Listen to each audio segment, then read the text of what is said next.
Hero சொந்தங்களுக்கு வணக்கம். இன்னைக்கு நேர்காணல நம்மளோட இருந்திருப்பவர் அரசியல் விமர்சகர் திரு தேவப்பிரியா அவர்கள். அண்ணா வணக்கம். வணக்கம். சனாதன பிரச்சனை இப்ப மீண்டும் விஸ்வரூபம் எடுத்திருக்கு. உதயநிதி அவர்கள் சொல்ல அத தாவேகா எம்எல்ஏ ஆமா நாங்களும் அதுதான் வந்திருக்கோம் சொல்ல, அதற்கு இன்னொரு சப்போர்ட்டா நம்ம ஆதவ் அர்ஜுனா சொல்ல, அவரோட பழைய வீடியோவை அண்ணாமலை அவர்கள் போட, எதுக்கு மீண்டும் சனாதனம்? ஆனா இதுல இன்னும் மௌனமா இருக்காரு முதல்வர் விஜய் அவர்கள். ஏன் சார் பிரச்சனை என்னன்னா, விஜய் ஜெயிச்சப்புறம் நிறைய பேர் ஓட்ட ஆரம்பிச்சானுங்க அவரு RSS உடைய பி டீம்னு. ஆனா இல்ல இவங்க பிஜேபிக்கு ஏ டீம்னு காட்டுறாங்க. ராகுல் காந்தி ஒரு ஊருக்கு பிரச்சாரம் பண்ணாருன்னா 10 ஊருக்கு பண்ணா அது 8ல இருந்து 9 பிஜேபி ஜெயிக்குது. மோடி போனா 7 தான் ஜெயிக்குது. அமித்ஷா போனா 6 தான் ஜெயிக்குது. மோடி போற இடத்துல எப்படி ஜெயிக்கிறாங்கன்னா, ராகுல் காந்தி பேசுறது ஒரு இடத்துல பேசுறது இன்னொரு இடத்துல சொல்றதோ, அல்லாட்டி நம்ம ஸ்டாலின் சாரோ உதயநிதி ஸ்டாலின் சாரோ பேசுறத சொன்னா நடக்குது. எப்ப காங்கிரஸோட கூட்டணி சேர்ந்துட்டாங்களோ, ஆஹா அடிச்சது லக்கி பிரைஸ்னு பார்த்தாங்க. அதே விஜய் சார், இது திமுகக்கும் அதிமுகக்கும் ஒரு விஷயம் உண்டு சார். அதிமுக ஒரு தப்பு பண்ணிடுச்சுன்னு வச்சுக்கோங்க, நம்மளாம் அதை வருத்தப்பட்டு சொல்லிட்டு இருந்தா கொஞ்சம் கவலைப்படாதீங்க நாங்களும் பண்ணிடுவோம் வாங்க. தர்மபுரியில ஒரு பஸ்ல 3 பெண்களை எரிச்சாங்க, அதையெல்லாம் குறை சொல்லிட்டு இருந்தப்ப இதுல தினகரன் ஆபீஸ்ல 3 பேரை திமுகல எரிச்சானுங்க. சோ இது மாதிரி நாள் உதயநிதி அறிவற்ற அல்லது பைத்திய அறிவு கொண்டவர் என்பதை நிரூபிக்கும் விதமாக சனாதன ஒழிப்புன்னார். நீங்க சொன்ன மாதிரி பிரஸ் மீட்ல அந்த இவரை கசாப்பு கடை வச்சிருக்கிற இவரை திருவல்லிக்கேணியில முஸ்தபா மதுரையில நிக்க வச்சார். விஜய் பேர் சொன்னா யார் வேணா ஜெயிக்கிறாங்கன்னு சொல்லிட்டு பிடிஆர் அவர்களும் சுந்தர்சியும் தோக்கடிச்சு வெற்றி பெற்றவர். எங்க கொள்கையும் அதுதான். எங்களுடைய கொள்கை தலைவர் ஈவேராவும் அம்பேத்கர். ஈவேரா என்ன சார் சொல்லியிருக்காரு, அதாவது பசுஞ்சாணிய பயந்துகிட்டு மலத்தை தொட்டா மாதிரி பாப்பானுக்கு பயந்து தொழுக்கண்ட போயிட்டார். ஸோ முஸ்லிம்கள் என்றால் மலம் என்றவர் ஈவேரா. ஸோ ஈவேராவை எவனாவது எடுத்துக்கிட்டான்னு வச்சுக்காங்க, அவனுக்கு அறிவு இல்லைன்னு. அடுத்தது நீங்க சொன்ன மாதிரி உதயநிதி விளக்கம், நான் சொன்னது பக்தியோ கடவுள் வழிபாடோ கிடையாது, நான் சொன்னது மத பிரிவினை இந்த வேற்றுமை. ஐயா காமராஜ்னு ஒருத்தர் இருந்தார் தெரியுமா, பெருந்தலைவர் காமராஜர்னு மரியாதையா சொல்லுவோம். அவரு 1952ல விருதுநகர்ல தேர்தலில் நிற்கிறார். விருதுநகர் பகுதிகளில் தமிழர்கள் எவ்வளவு இருக்காங்களோ அதே அளவுக்கு தெலுங்கு பேசும் மைனாரிட்டிகள் உண்டு. ஸோ பார்த்தாரு, காமராஜரை தோக்கடிக்கணும்னு சொன்னால் ஒரு தெலுங்கு பேசும் நாயுடுவை கொண்டு நிறுத்தணும். கோயம்புத்தூரை சேர்ந்த ஜிடி நாயுடுவை கொண்டு நிறுத்தினது ஈவே ராமசாமியார். ஸோ ஜாதியை வச்சு சீட்டு கொடுக்கணும்னு எலெக்ஷன்லயே நிக்காத ஜாதி வேற்றுமை பார்த்தவர் ஈவே ராமசாமியார். அதுக்கப்புறம் அதுக்கு பேர் என்ன, இன்னொன்னு என்ன பண்ணாருன்னா, பாக்குற ஆள் எல்லாரையும் ஜாதியை கேட்டுட்டு டைரியில எழுதுவார்னு அண்ணாதுரையும் சொல்லியிருக்கார். அவரை சந்தித்த மற்றவர்களும் சொல்லியிருக்காங்க. என்னுடைய நண்பரே கூட சொல்லியிருக்காங்க, நேரடியாக சந்தித்த ஒரு சில நண்பர்கள். ஸோ அப்படி இருக்கிறப்ப இது வேண்டாம், இவ்வளவு தூரம் நம்ம துரைமுருகன் சொல்லியிருப்பார், என்ன உட்கார வச்சு என்ன ஜாதின்னு கேட்டு, உன் ஜாதி பெரிய ஜாதி இல்லை. ஆனா அதே தன்னுடைய தெலுங்கு ஜாதியை பத்தி கன்னட ஜாதியை பத்தி எதுவும் அவர் சொன்னதாக இல்லை. அடுத்தது அவர் எழுதினது இந்த விடுதலை பத்திரிகையில, நம்முடைய எதிரிகள் நம்மில் மேல் ஜாதியான பார்ப்பனர்கள், நம்மில் கீழானவர்கள், கிறிஸ்தவர்கள், முஸ்லிம்கள்னு எழுதியிருக்கார். அப்போ இதெல்லாம் ஏத்துக்கிறீங்களா? அடுத்தது ஜாதி வேற்றுமை பார்க்கறதுன்னு சொன்னா, ஜாதி வேற்றுமை தாண்டி இந்து நாடார் கிறிஸ்துவ நாடார்லாம் அடிக்கிறாங்க. இப்போ நம்ம இதுல அப்பாவையும் இன்பதுரையும் கிறிஸ்துவ நாடார்னு 4 பேர், அதாவது ஜாதி வாரியாக தாவேகா எத்தனை எம்எல்ஏவை தேர்ந்தெடுத்தாங்கன்னு அந்த லிஸ்ட் இப்போ வருது. முதல்ல என்ன ஓட்டினாங்க, 24 பட்டியல் ஜாதியினரை பொது தொகுதியில் வெற்றி பெற்ற, கடைசியில பார்த்தா ஒருத்தர் கூட வெற்றி பெற வைக்கவில்லை. 4 பேர் இருந்தாங்க, அது கூட இல்லைன்னு வந்துருச்சு. பொது தொகுதியில் வெற்றி பெற்றவர் ஒரே ஒருவர், அது காங்கிரஸை சேர்ந்த மேலூர் வேட்பாளர் மட்டுமே. சரியா? இப்போ இத பத்தி நாடார் முன்சீப்புகள்னு ஒரு கூகுள்ல போய் தேடுங்க. ஈவே ராமசாமியார் எழுதுறது, நாடாருக்கு இடஒதுக்கீட்டில் கிடைக்க வேண்டியதை முஸ்லிம் கிறிஸ்துவ நாடார்களுக்கு கொடுப்பது தவறுன்னு எழுதியிருக்காரு. சரியா? சோ வேற யார்கிட்டையும் போக வேண்டாம். அடுத்தது நம்ம 1967 எலெக்ஷன்ல இல்ல 67 தான் சீட்டு கொடுக்குறப்ப எல்லா சீட்டையும் கொடுத்துட்டு கடைசி வரைக்கும் ஆற்காடு சீட்டை கொடுக்கலையா.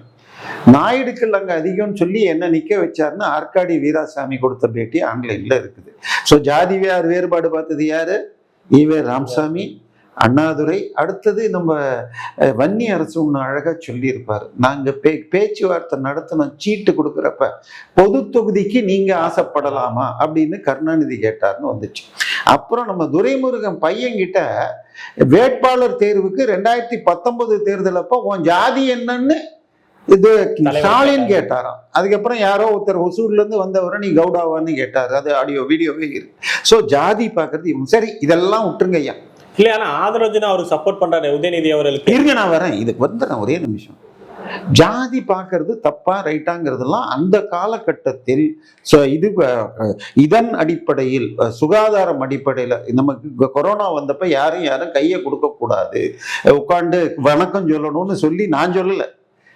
சார்லஸ் இங்கிலாந்து யாரோ கைவாழவான எப்படின்னாரு. ஸோ இவ்வளோ பார்த்துருப்பீங்க. ஸோ அந்த காலகட்டத்தில் இது போல இந்து மதம்ங்கிறது ஒரு 5000 வருஷ பாரம்பரியம். கரோனா மாதிரி வியாதிகள் அடிக்கடி ஒரு தடவை ஃபர்ஸ்ட் வரல.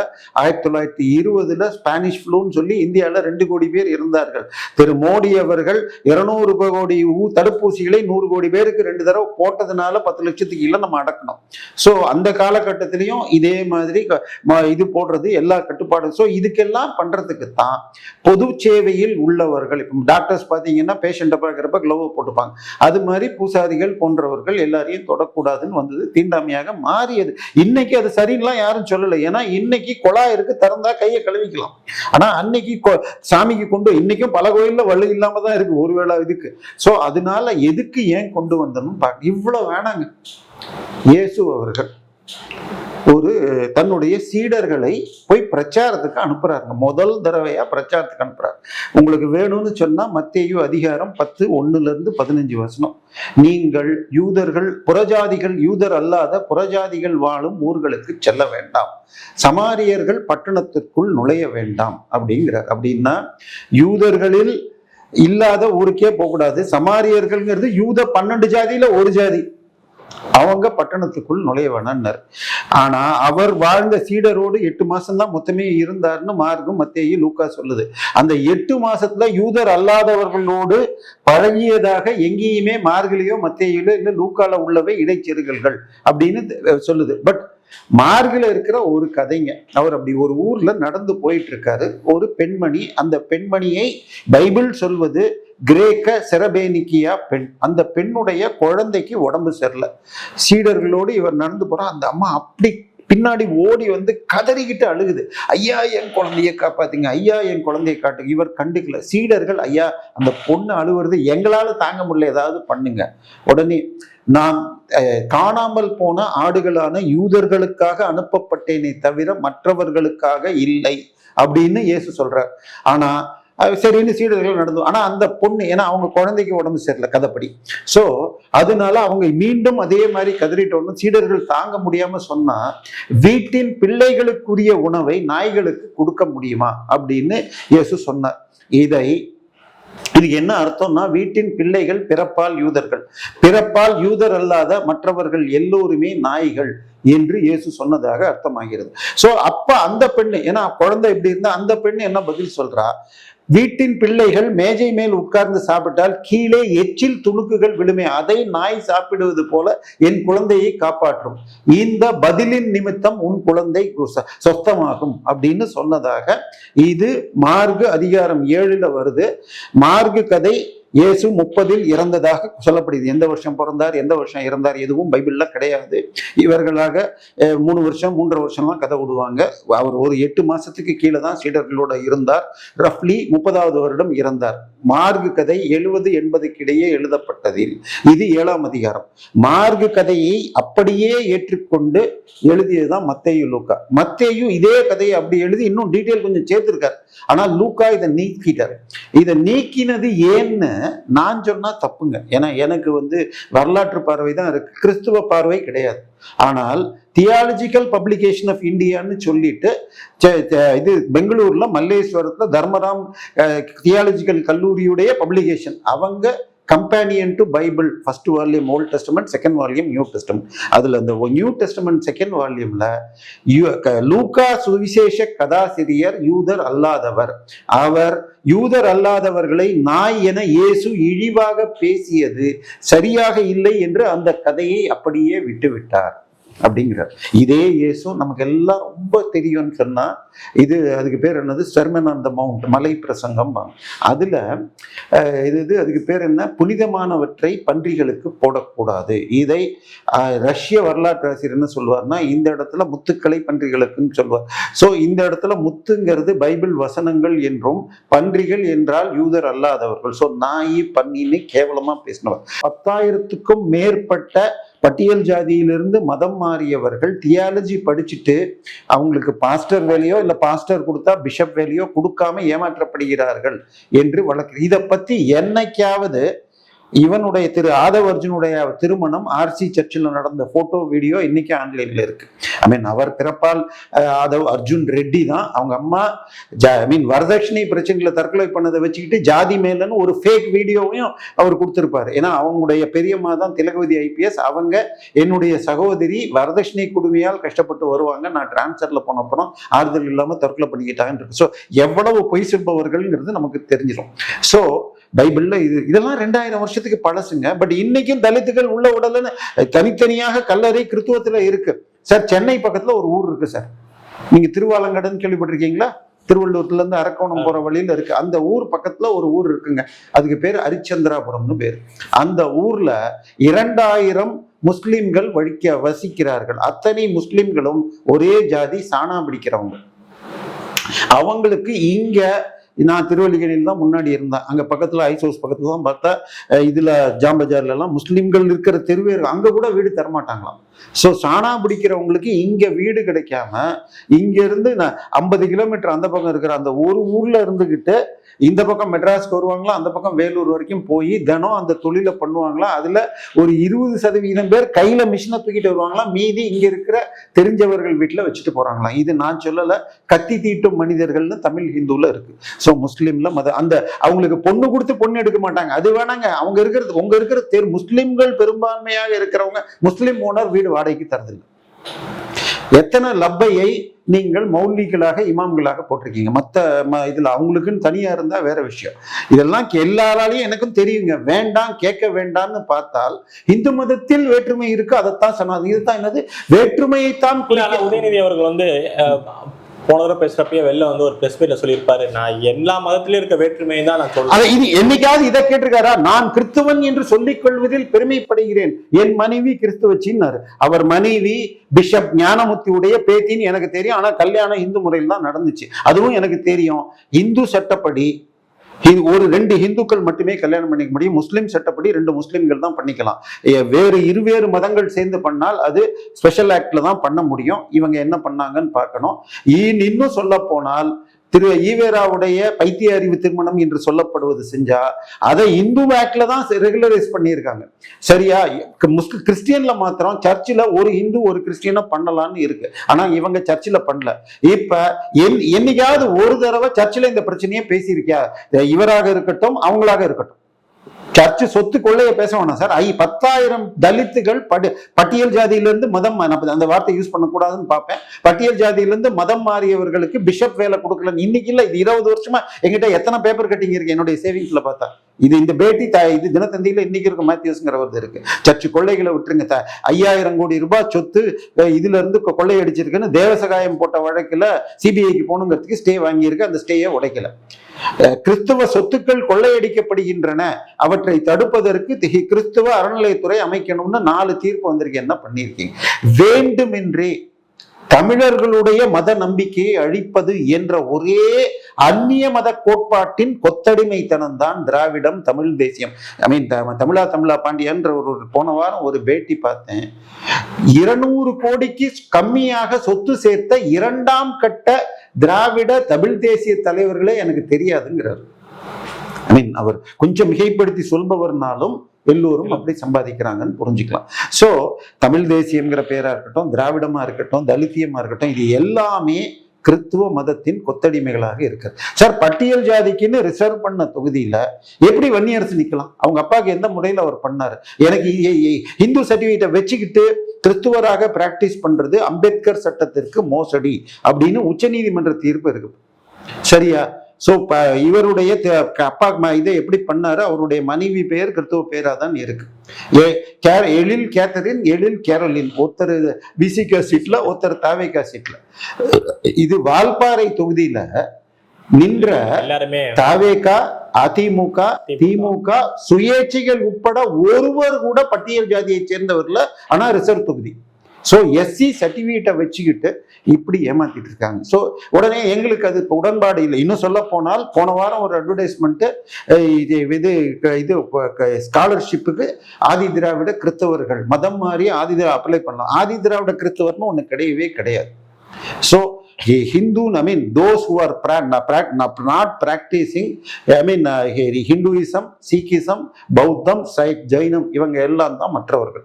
ஸோ இதுல சீக்கிசத்திலையும் பௌத்தத்திலையும் இருக்கிற எஸ்சிக்கள் மட்டும் இந்த இந்து வச்சுக்கலாம்.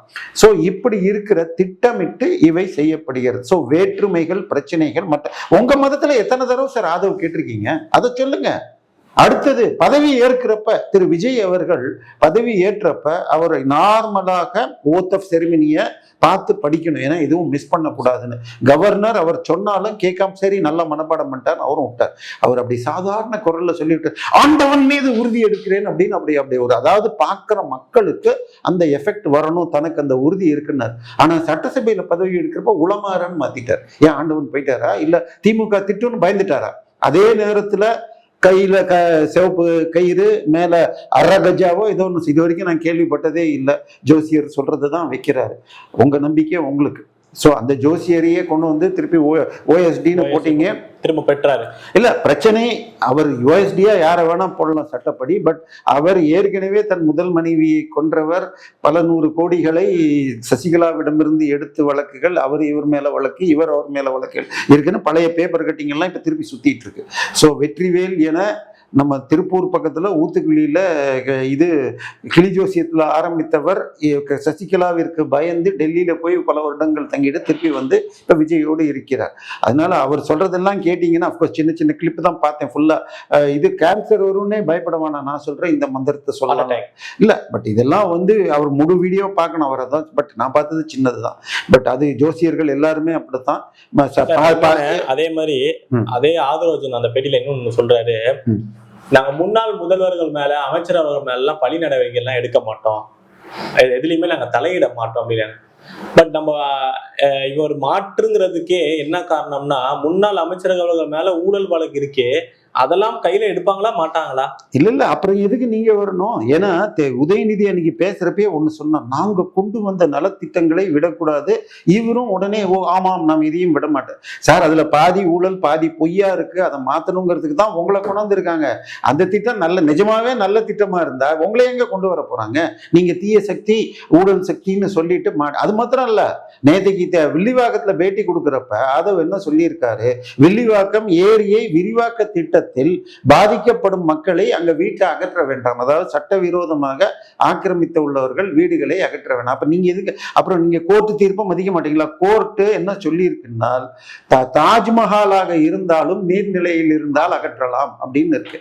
அப்ப நீங்க அப்ப நீங்களும் திமுக மாதிரி சட்டத்தின் அவுட் ஆஃப் கண்ட்ரோலா? ஏன்னா இது எந்த வேகத்துல ஆட்சி பண்ணுதுன்னு தெரியல. புயல் வேகமா, குதிரை வேகமா, குதிரை பேரமான்னு இது வரைக்கும். குதிரை பேரம்ங்கிறது பெரிய சிக்கலா இருக்கே. சிபிஐ வழக்கு போட வேண்டியதா எடப்பாடி அவர்கள் தரப்புல இருந்து சொல்றாங்க. என்னதான் ஆக போகுது? அந்த பிரிஞ்சு போன ஏடிஎம்கே அவங்களோட பதவி ஏதாவது பறிக்கப்பட போறாங்களா என்ன? இல்ல மறுதேர்தல் வரப்போதா 25 தொகுதியில? எதுவும் தற்போதைக்கு வேகமெல்லாம் வர முடியாது. உங்களுக்கு சட்டசபை தேர்ந்தெடுக்கப்பட்ட பின் தேர்ந்தெடுக்கப்பட்ட உறுப்பினர்கள், அந்தந்த கட்சி உறுப்பினர்கள் அவங்க தலைவரை தேர்ந்தெடுக்கணும். தலைவர் கொறடா பொன்னை தான் அமைப்பு. இப்ப இந்த பாஜகவை சேர்ந்த எம்பிகள் எல்லாம் முதல்ல மோடியை தேர்ந்தெடுப்பாங்க. அதன் பிறகு என்டிஏ கட்சிகள் எல்லாம் சேர்ந்து மோடியை தேர்ந்தெடுத்து அதை தான் ஏற்றுப்பாங்க. ஸோ கட்சி தலைவர்லாம் கொடுக்க மாட்டாங்க, தேர்ந்தெடுக்கப்பட்ட எம்பிகள் தான் தலைவர். அதைத்தான் இவங்க சைடு சொல்றாங்க. பட் ஷிண்டே கேஸ்ல வேற ஒரு அப்ளிகேஷனை எடுத்து தலைவருக்கு முதல் உரிமைன்னு இன்பதுரை அவர்கள் காட்டுறாரு. இன்பதுரை என்ன சொல்லியிருக்காரு, அது 1991-96 ஆட்சி நரசிம்மராவ் ஆண்ட பொழுது மைனாரிட்டி அரசாக இருந்த பொழுது லஞ்சம் கொடுத்து ஜார்க்கண்ட் முக்தி மோர்ச்சா வழக்கை அப்ப நாங்கள் க்ளோஸ் பண்ணிட்டோம், இப்போ வந்து அதை விசாரிப்போம்னு ஒரு கான்டெக்ட்ல உச்சநீதிமன்றம் சொன்னதால் இந்த வழக்கையும் சிபிஐக்கு எடுத்துட்டு போக முடியும். முதல்ல அப்ப கேஷ் உட்பட எல்லாத்துக்கும் ப்ரூஃபோட ஆதாரங்கள் வீடியோக்கள் கிடைச்சது. இப்ப எதுவும் வந்துடல. ரெண்டாவது, இப்போ இது வந்து 2/3 எம்எல்ஏக்கள் இருந்தாதான் கட்சி தாவல்ல வராது. இப்ப அவங்க சைடு 25, இவங்க சைடு 22ன்னாங்க. அதன் பிறகு 2 நாள்ல நேதி கேசி வீரமணி கொடுத்த அறிக்கையை பார்த்தா அவர் இந்த பக்கம் ஷிஃப்ட் ஆகிற மாதிரி ஒரு நடுவில் அப்புறம் நைட்டு கிளாரிபிகேஷன் மாத்தி கொடுத்திருக்காரு. 24, 23 சொல்லிட்டு இருக்காங்க. இப்ப சிக்கல் என்னன்னா, கொறடா முதல்ல தேர்ந்தெடுக்க 2 பேரையும் அப்ரூவ் பண்ணல. ஸோ இந்த விஜய் ஆட்சி சிக்கல்ல இருக்குன்னு நமக்கு தெரியும். ஸோ 25 பேர் வந்தா அவருக்கு சேஃப்டி தான் அதிகம். இந்த கம்யூனிஸ்டை நம்பினீங்கன்னா உங்களுக்கு அதுக்கு பேர் என்ன சொல்றது, பாதாளத்துக்குள்ள தள்ளி விடுறதுக்கு தான் ஆரம்பிச்சிட்டாங்களே கூட்டணி கட்சிகள். இந்த தோஷத்தை எடுத்தாங்களோ இப்ப அவங்க வந்து என்ன சொல்றாங்க, இல்ல அது வரும், அது அடுத்தது. ஸோ இப்ப அதனால இவர் ஏத்துப்பாருங்கிறதுக்கு தான் இவருடைய வீட்டுக்கே இவங்க ஆபீஸ்க்கே போனார்னு நம்ம பாக்குறோம். ஸோ இவருடைய சிவி சண்முகம் வீட்டுல போக 25 அமைச்சர்கள், 25 முன்னாள் எம்எல்ஏக்களும் இது பொக்கே ஆர்டர் பண்ணியிருந்தாங்க. இப்ப நம்ம இருக்கிற அசோக் பில்லர்ல உங்களுக்கு 25 பொக்கே, நல்ல காஸ்ட்லி பொக்கே வேணும்னா முன்னாடி நாள் சொன்னாதான் கிடைக்கும். 25 ஒரே நாள்ல கிடைச்சிடாது அவ்வளவு சீக்கிரமா. ஸோ அந்த மாதிரி பொக்கே ரெடி பண்றதுன்னா இது முன்னாடியே பிளான் பண்ணியிருக்கு. ஸோ மீட்டிங் ஓடி இருக்குன்னு தெரியுது. ஸோ அப்படி இருக்கிறப்ப கண்டிப்பாக சபாநாயகர் தேவைப்பட்ட அவர் விவிலிய வசனத்தை வேற விட்டுறவர். அதனால கண்டிப்பாக தவறாக தான் நடந்துப்பார். இதுக்கு ரொம்ப தூரம் போக வேண்டாம். ஏன்னா இவருடைய நெருங்கிய நண்பராக ராகுல் காந்தியை வச்சுட்டு இருக்காரு. இத்தாலி காங்கிரஸ் உடைய ஆட்சி நம்ம பக்கத்துல இருக்கிற தெலுங்கானால நடக்குது.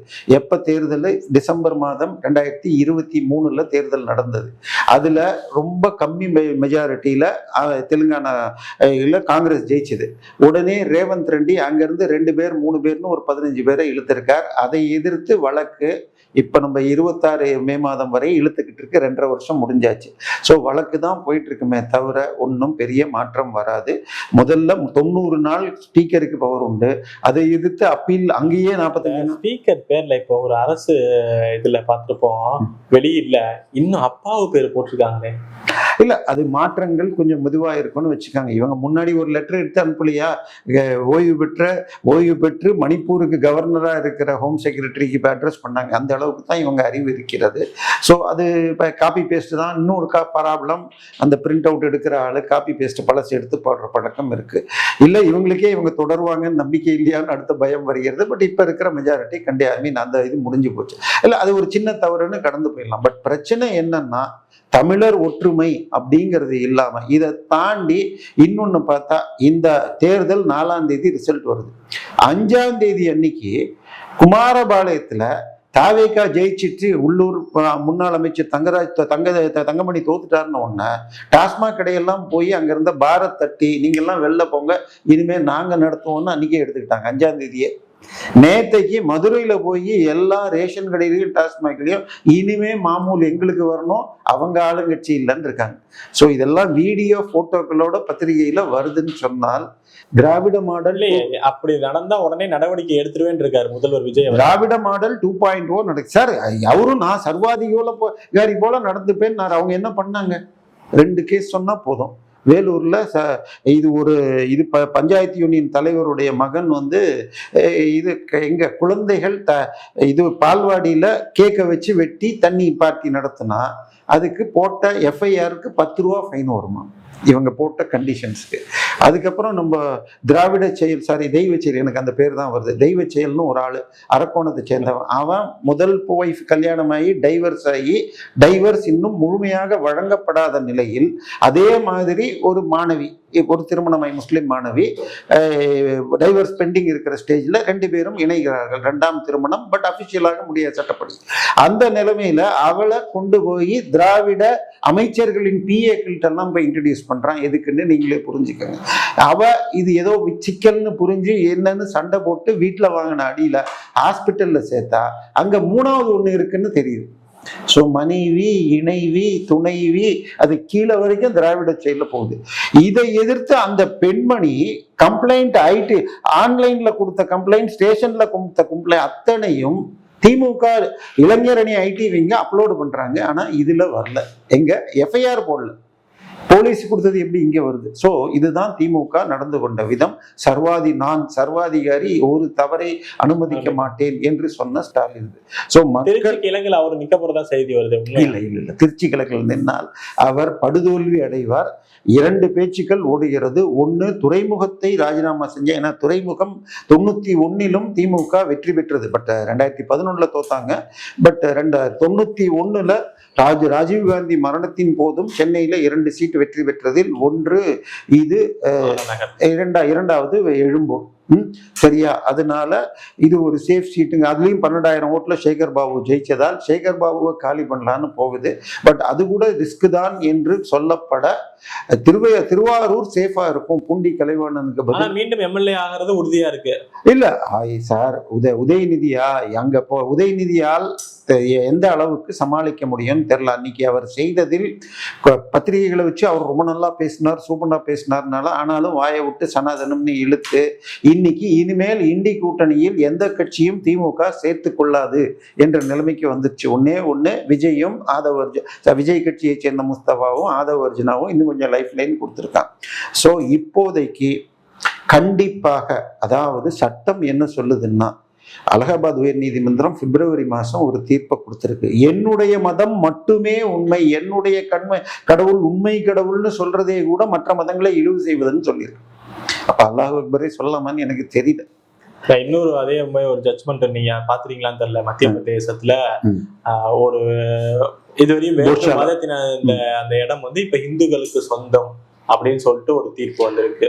இல்ல, இதோடைய முழு கேஸ் என்னன்னு சொன்னா, போட்ஷாலா இதுன்னு ஒரு காம்ப்ளெக்ஸ்னு ஒண்ணு இருந்தது. அதில் ஒரு பகுதியில் ஒரு 200 வருஷத்துக்கு முன்பாக ஆக்கிரமிப்பு மசூதி இருந்தாலும் 1947 இருந்து அது ஏஎஸ்ஐ கீழே தான் இருக்கு. யாரும் 2 பக்கமும் தொழுகையெல்லாம் கிடையாது. ஆனால் அவர்கள் தொடர்ந்து சிக்கல் தர, அப்ப இது 2003ல ஏஎஸ்ஐ அங்கு தொழுகைக்கு அலோ செஞ்சது.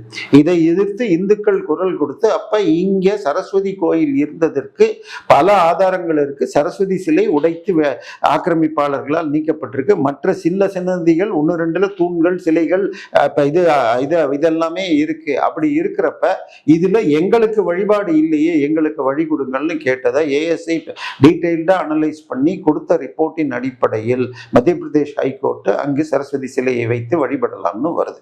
ஸோ சிலையை வச்சு வழிபட்டீங்கன்னா எங்களுக்கு கதை தான் முக்கியம். எங்க அரேபிய கதைப்படி சிலை இருக்கிற இடத்துல தொழுகை பண்ணக்கூடாதுன்னு அவங்க போகலாம். ஒண்ணு புரிஞ்சுக்கங்க, நாம் எல்லாம் இந்தியர்கள். இந்திய மரபு எப்படின்னு சொன்னால், இறைவனை ஆவாகனம் செய்து வணங்க முடியும்.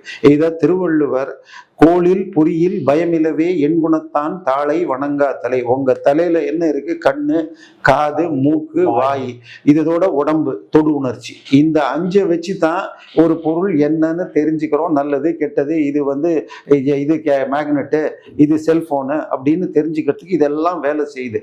நீ இறைவன் திருவடியை வணங்காவிட்டால் இந்த 5ஐயும் பயன்படுத்தல. ஒரு பிளாஸ்டிக் பொம்மையோ மர பொம்மையோ இருந்தா அதுக்கும் கண்ணு இருக்கும், காது இருக்கும், மூக்கு இருக்கும், வாய் இருக்கும்.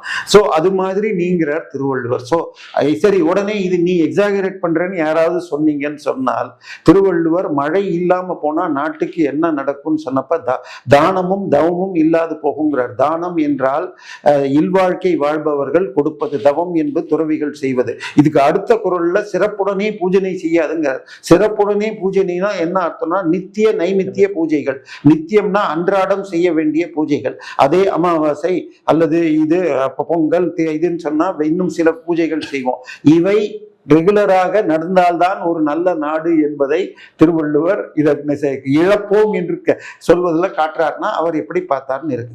நம்மை பொறுத்த வரைக்கும் எல்லா மதங்களும் உண்மைதான். எல்லா மதங்களும் ஒரு மலை மேல ஏறுறீங்க, 4 பக்கம் படி இருந்தா 4 பக்கமும் மேலதான் கொண்டு போகும். எல்லா தண்ணியும் கடல்ல சேரும், அதனால ஏத்துக்கலாம். ஆனால் பைபிள், குரான் கதைகள், இஸ்ரேலின் தொல்லியல் துறை படியாக பைபிளில் 1% கூட உண்மை இல்லை என்று நான் சொல்லல, இஸ்ரேல் தொல்லியல் துறை சொல்கிறது. சோ மோசஸ் என்று ஒருவர் வாழவில்லை, எகிப்தில் எந்த ஒரு இஸ்ரேலியரும் வாழவில்லை, எகிப்துல செங்கடல் வழிவிட்டு யாரும் வரவில்லை. இஸ்ரேலில் உள்ள எபிரேயர்கள் இஸ்ரேலில் கானான் நாட்டில் கானானியர் என்று சொல்லப்பட்ட அதே ஆடு மாடு மேய்த்த பழங்குடி மக்கள் தான் என்று பைபிள் அன்னியர்த் என்ற நூலில் இஸ்ரேலின் தொல்லியல் இயக்குனர் ஃபிங்கிள்ஸ்டைன் சொல்றாரு. ஸோ பட் நம்மளை பொறுத்த வரைக்கும் அது பிரச்சனை இல்லை. ஸோ இப்ப பிரச்சனை என்னன்னா, என்னுடைய மதத்தை சாத்தானின் மதம் சொல்றது, உருவ வழிபாட்டை இழிவு செய்து மனுஷன் படைச்சதுதான் கதை. அந்த புஸ்தகத்துல உள்ளதை நம்புறதும் நம்பாததும் ஓ விருப்பம். நானும் பைபிள் தினமும் படிப்பேன், எங்கிட்டையும் பைபிள் இருக்குது, அதுல இருக்கிற வரலாற்று உண்மையை தெரிஞ்சுக்கணும்னு நான் படிக்கிறேன். சரியா? என்னை பொறுத்த வரைக்கும் 2000 வருஷத்துக்கு முன்னாடி நடந்த பல விஷயங்கள், அந்த ஊர் பெயர்கள் எல்லாம் இருக்குன்னா அது பல உண்மைகளை சொல்லுகிறது. இப்ப கண்ணகி இது மார்பை பிச்சு இருந்தார், இது மதுரை எரிஞ்சதுன்னா அது ஒரு உருவமாக சொல்லப்பட்டிருக்கு, முழு உண்மைன்னு எடுத்து. அதே மாதிரி பைபிள்லயும் பாதி மிகைப்படுத்தப்பட்ட பொய்கள் தாங்கிறதும் அவங்க ஏத்துக்கிறாங்க, இங்க இல்லைன்னு சொன்னாலும். ஆனால் இந்த அதை வச்சுக்கிட்டு அந்த, ஏன்னா அங்க என்ன விசேஷம்னா, பைபிளை படிச்சீங்கன்னா நீங்கள் கடவுளை எங்க வேணா வழிபடலாம். ஆனால் எருசலேம்ல மட்டும்தான் நீங்க போய் டொனேஷன் கொடுக்கணும், துட்டு 10% உங்க சம்பளத்துல கொடுக்கணும். மற்ற இடத்துல கொடுத்தா அவங்களுக்கு சம்பாதிக்க முடியாது. ஒரே ஒரு ஜாதி, லேவியர் ஜாதி மாத்திரம்தான் பூசாரியா இருக்கலாம், அதாவது பாதிரியாக இருக்கலாம் யூத மதத்தின் ஜெருசலேம் கோயில்ல.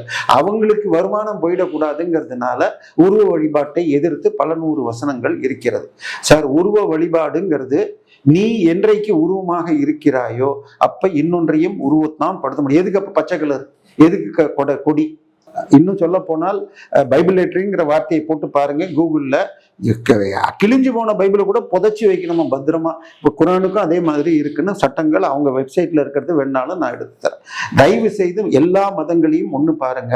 பட் RSS தலைவர் சொன்னபடியாக ஒரு மசூதிக்குள்ளேயும் நீங்க போய் தோண்டுனீங்கன்னா கோயில்கள் கிடைக்கும், எல்லாத்தையும் எடுத்துட்டு இருக்க முடியாது. பட் அதே சமயத்துல இது போல ஜாஸ்தி இல்லைங்க, ஒரு 3000 கோயில்கள் மசூதிகளாக ஆக்கப்பட்டிருக்குன்னு ஹிந்து மஸ்ஜித்னு கரோடியான்னு ஒருத்தர் எழுதின புக்கு ஆன்லைன்ல ஃப்ரீயாவே இருக்க வேணும்னா. ரொம்ப தூரம் போவேன்னா நம்ம கபாலீஸ்வரர் கோயில் உள்ள போனீங்கன்னா ஒரு சின்ன கல்வெட்டு இன்னைக்கும் பச்சை கலர்ல போட்டிருக்கு.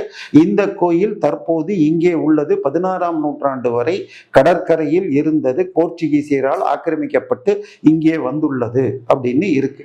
ஸோ இன்னைக்கு சாந்தோம் சர்ச்சுன்னு அவங்க காட்டுறது அந்த தான் ஒரிஜினல் இது. அந்த இடத்துல அங்க இருக்கிற மியூசியம்ல மேல பல விஷயங்களை வச்சிருக்காங்க. போப் வந்ததெல்லாம் பெருசா போட்டுட்டு ஒரு சின்ன மூலையில ஒரு கல்வெட்டு என்னன்னு பார்த்தா ராஜராஜன் காலத்து கல்வெட்டு, இங்கே கூத்தாண்டும் தேவனுக்கு கொடுக்கப்பட்ட தான கல்வெட்டுன்னு வச்சிருக்கு. கூத்தாடும் தேவன்னா நடராஜர் கோயில்னு அர்த்தம். ஸோ அங்கதான் சிவன் கோயில் இருந்ததுன்னு எல்லா ஆதாரங்களும் இருக்கு. நீங்க டைரி எழுதுவீங்களா? இல்ல, எனக்கும் கிடையாது. யாரோ டைரி கொடுத்தா பார்த்த உடனே ஆசையா இருந்தா 4 நாள் எழுதுவேன், அதுக்கப்புறம் விட்டுருவேன். ஆனால் டைரி எழுதுறதுக்கு ஒரு உதாரணம் என்று சொன்னால் பாண்டிச்சேரியை சேர்ந்த ஆனந்தரங்கம் பிள்ளைன்னு, அதாவது எனக்கு தமிழ் தெரியும், உங்களுக்கும் தமிழ் தெரியும், தமிழ்ல பேசுறோம். அவருக்கு தமிழ் தெரியலன்னா டிரான்ஸ்லேட் பண்ணி சொல்றதுக்கு பேரு துபாஷின்னு பேரு. சான்ஸ்கிரிட்ல துவின்னா 2, ஸோ துவி பாஷிங்கிறது துபாஷின்னு மாறிச்சு. ஸோ துபாஷியாக பிரெஞ்சுக்காரர்களுக்கு மொழிபெயர்த்து சொல்றதாக இருந்த ஆனந்தரங்கம் பிள்ளை எழுதினதுல அந்த பிரெஞ்சு கவர்னருடைய மனைவி வேதகபுரீஸ்வரர் கோவிலை எப்படி இடிச்சு கொள்ளையடிக்கணும்னு பார்த்தாங்கன்னு எழுதியிருக்கு. இப்பயும் வேளாங்கண்ணி கோயில் அங்க அது வேல் இளங்கண்ணின்னு ஒரு கோயிலுமாங்க. எப்படி RSS தலைவர் சொன்னபடி நமக்கு 3 முக்கியமான கோயில்கள் மட்டுமே பிரதானம். அதுல அயோத்தி வந்தாச்சு, காசியும் மதுராவும் மீட்டா போதும்.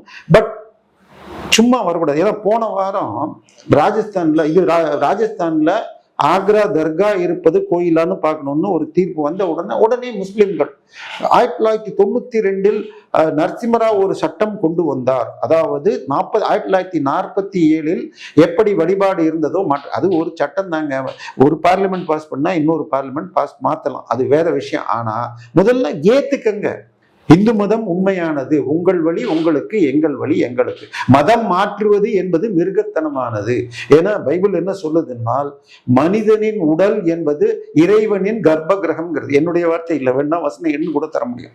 அப்படி இருக்கிறப்ப கடவுள் தன்னுடைய சாயலில் படைத்த மனுஷனா எந்த மதத்துல எந்த ஊர்ல எந்த அம்மா அப்பாவுக்கு பிறக்கணும்னு நினைச்ச மாதிரி அவருக்கு மதமும் தெரியும். நீங்க மாத்தவே வேணாம். தயவு செய்து இயேசுவை நம்பினால் மோட்சம்னு சொன்னால், அவரை கடவுளாக்கிய பவுல் என்ன எழுதியிருக்கார், இயேசுவின் மறு வருகை மிக சமீபத்தில் இருக்கிறது, அதனால் திருமணமானவர்கள் தன் மனைவியோடு உடலுறவு கொள்ள வேண்டாம். இதை முதல் நூற்றாண்டுல இருக்கிறவங்க செஞ்சிருந்தா கிறிஸ்தவனே இருந்திருக்க மாட்டான். இன்னைக்கு வரைக்கும் யாரும் பைபிளை நம்பல. ஏன்னா அதை நம்பி இருந்தா பண்ணிருக்க கூடாது. சோ அவர் ஏதோ ஒரு நம்பிக்கையில அன்னைக்கு நடந்த விஷயங்களை வச்சுக்கிட்டு இறந்த மனிதர் இயேசுவை, ரோமன் மரண தண்டனை இறந்த மனுஷனை இயேசுவாக்கி. பட் உங்களுக்கு வழிபட உரிமை இருக்கிறது. எனக்கும் அவர் கதைகள்ல பல விஷயங்கள் பிடிச்சிருக்கலாம்.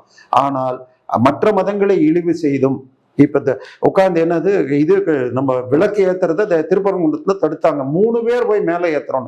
ஆனா அடுத்த மாசம் சந்தனக்கூடு வந்தா உட்காந்து எல்லாரும் போறதுக்கு வேணும்ன்றாங்க. ரம்ஜான் அன்னைக்கு ஊர்க்காரங்களுக்கு ஆதார் கார்டு கேட்டு விட்டுனா நம்ம ஆளுங்க கத்துறாங்க. தர்காக்குள்ள வழிபாடு செய்யக்கூடாதுன்னு போய் கூகுள்ல தேடுங்க, தர்கா வழிபாடுன்னு போடுங்க. வேற வார்த்தை கூட சேர்க்க வேணாம். தர்கா வழிபாடு நரகத்திற்கு சேர்க்கும்னு ஒரு 50 மௌலி போட்டு வச்சிருக்காங்க. வீடியோ நான் போடல.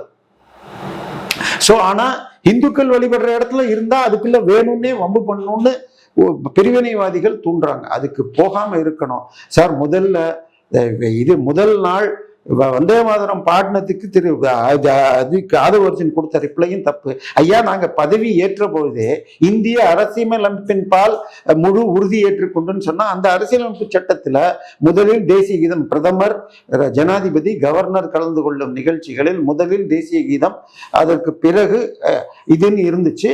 இந்த வருடம் இது வந்தே மாதரம் பாடப்பட்டு 150வது வருடம் சொல்லி அதற்கும் ஈக்குவலைஸ் பண்ணி இனிமே அதையும் போடணும்னு சார். வந்தே மாதரம் சொன்னதுனால தான் சார் நான் நீங்களும் இங்க பேச முடியுது. இல்லைன்னா நம்ம சொத்தை கொலை அடிச்சுட்டு அங்க மிஷினரி கொண்டு போய் வச்சிருப்பான் சார். ஜாஸ்தி எடுத்துட்டு போல சார். அவங்க எவ்வளவு எடுத்துட்டு போனாங்கன்னு தெரியுமா? 56 ட்ரில்லியன். 1 ட்ரில்லியன் சொன்னா 95 லட்சம் கோடி. சோ 6000 லட்சம் கோடிகள் எடுத்துட்டு போயிருக்காங்க. அப்படி இருக்கிறப்ப அவங்கள தெய்வீகம் பண்ணி நீங்க யாரு இதை நான் சொல்ல ஆக்ஸ்ஃபார்ம் ஏஜென்சிஸ்னு போட்டு கூகுள்ல தேடலாம்.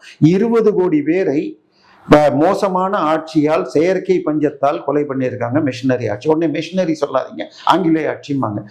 அங்கிருந்து வர்ற அதிகாரிகள் ஐசிஎஸ் படிக்கிற பாடத்தை நடத்தினது மிஷினரிகள். புரிஞ்சுக்கங்க. தயவு செய்து மதம் வேறு, மனிதன் வேறு. மனிதம் வரணும்னா அவரவர் மதம் அவருக்கு. மதம் மாற்றம் என்பது தடை செய்ய வேண்டும். சோ வேண்டும் என்றே ஜாதி பிரிவினைக்கு பேரு சனாதனம் இல்லை. ஜாதி பிரிவினைக்கு பேரு திராவிட பண்ணையாரியம் அல்லது பைபிளியம்னு சொல்லுங்க. தயவு செய்து திட்டமிட்டு கிறிஸ்துவர்கள் அல்லது அந்நிய மதங்கள் இதை சனாதனம்ங்கிற பேர்ல கொண்டு வருவாங்க. +2 பாடத்துல சனாதனம் என்றால் இந்து மதம் என்று பாட புத்தகத்திலேயே இருக்கு. இப்ப நீங்க மாத்திருப்பீங்களான்னு தெரியாது. அவர் பேசின வருஷம் அது இருந்தது. சோ நீங்க பேச பிஜேபிக்கு 400 சீட்டுக்கு ஈஸியா நீங்களே உதவிடுவங்க போல இருக்கிறது. ஆனாலும் இது தடை செய்யப்பட வேண்டும். சுப்ரீம் கோர்ட் தீர்ப்பு என்னென்றால், வெறுப்பு பேச்சு பேசினால் புகாரே இல்லாம எஃப்ஐஆர் போடணும்னு இருக்கு.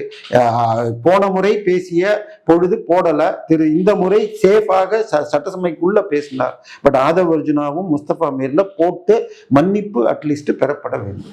பார்ப்போம். நேரத்தை நம்ம தளத்து வந்து பயந்தமைக்கு ரொம்ப நன்றி. நல்லதே நடக்கும். வாழ்வு வளமுடன்.